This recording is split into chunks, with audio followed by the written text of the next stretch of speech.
2022 is the 20th year running for the Mahindra Scorpio, an SUV which represents so much more than the sum total of all its merits and flaws.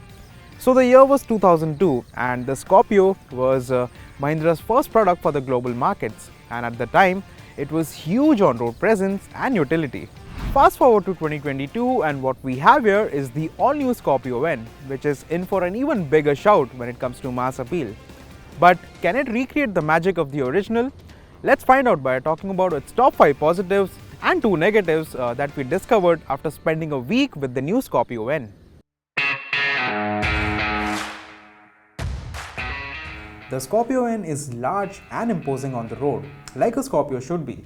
What's new here is that it comes with a modern take on traditional Mahindra design with cues from the original Scorpio. For instance, it is still a very tall and high-riding SUV, and you will be towering above other road users in everyday traffic. At 4.66 meters in length, it's over 200 millimeters longer than the old car, and it's wider by nearly 100 millimeters. Sure, it's not as tall as the old car, but because of this muscular new design, chunky wheels and a rather high window line, this new model's got a strong visual identity, and overall, it's got road presence in abundance. Now I admit, looks are subjective, and while the Scorpio-N looks menacing and all macho on the outside, some might argue that its interior is quite simple and straightforward.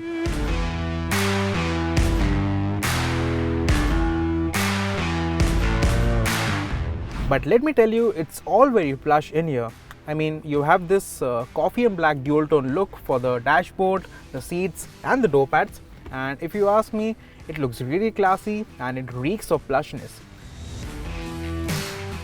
And the only things I don't like in this cabin is this glove box opening, which is quite flimsy for a 20 lakh rupee car.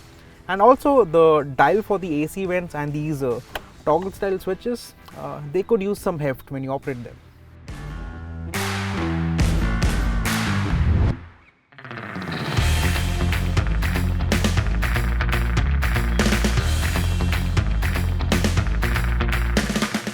The Scorpio-N that we have here is the diesel automatic option, and this combination is likely to be a popular choice, especially in tier 1 markets. So it's basically the same 2.2 liter MOC diesel engine that we have already seen in the XUV700, and that can only mean one thing: oodles of pulling power and effortless performance for most occasions. Now this is a heavy vehicle. In fact, we weighed the Scorpio-N and it tipped the scales at 2070 kilos. But then again, it's powered by an engine which makes as much as 172 horsepower and 400 Newton meters of torque.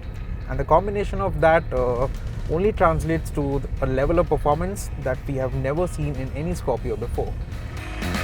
The Scorpio-N recorded a 0 to 60 kmph time of 5.25 seconds and went on to hit 100 kmph in just 11.76 seconds. It's just as quick when it comes to roll-on acceleration, with a 20 to 80 kmph time of around 7.37 seconds and 40 to 100 kmph in 9.56 seconds.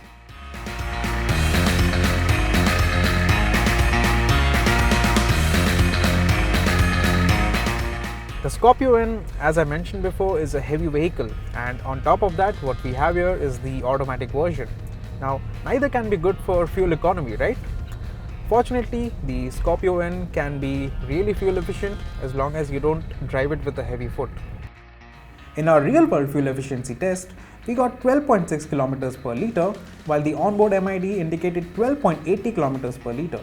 On the highway, the Scorpio-N returned 14.64 kmpl, while the display showed 15.50 kmpl. Now, there isn't a big difference between the city and highway figures for the Scorpio-N, and this car is noticeably less efficient on the highway than the XUV700, although we suspect it's because of its tall, upright body that doesn't cut through the air as effortlessly as the XUV700, which is more aerodynamic.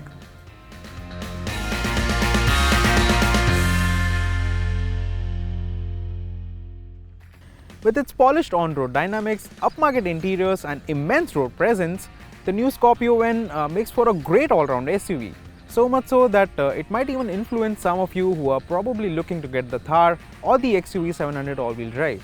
Now I say that because this new Scorpio-N, it's definitely more practical than the Thar, And because it's also got a proper four-wheel drive system with low range, the new Scorpio-N with its ladder frame construction clearly has an advantage over the monocoque XUV700 all-wheel drive.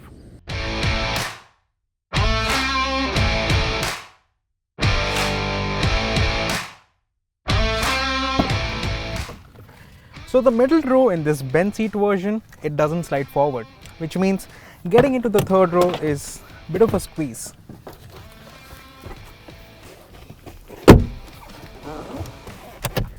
And once you're in here, I'm afraid it's suitable only for kids, because adults, they will be struggling with under-thigh support, rather the lack of it. Because the floor is so high, you will always be seated in the fully knees up position, and that's hardly comfortable.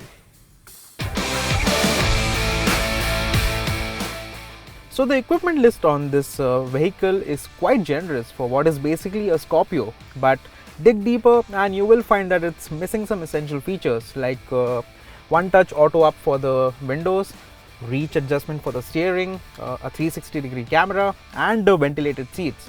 So you get none of these features even in this top spec variant.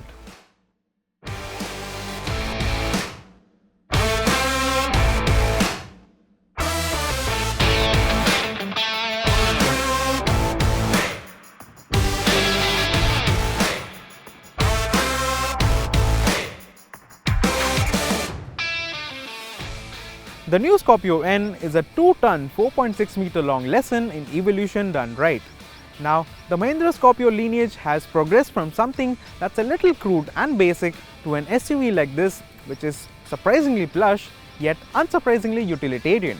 Sure, it still has some chinks in its armor like the cramped third row seating and the missing essential features, but if you are looking for a tough ladder frame SUV which is easy to drive in the city and at the same time has the ability to take on bad roads with ease, the Scorpio-N is what you should be looking at.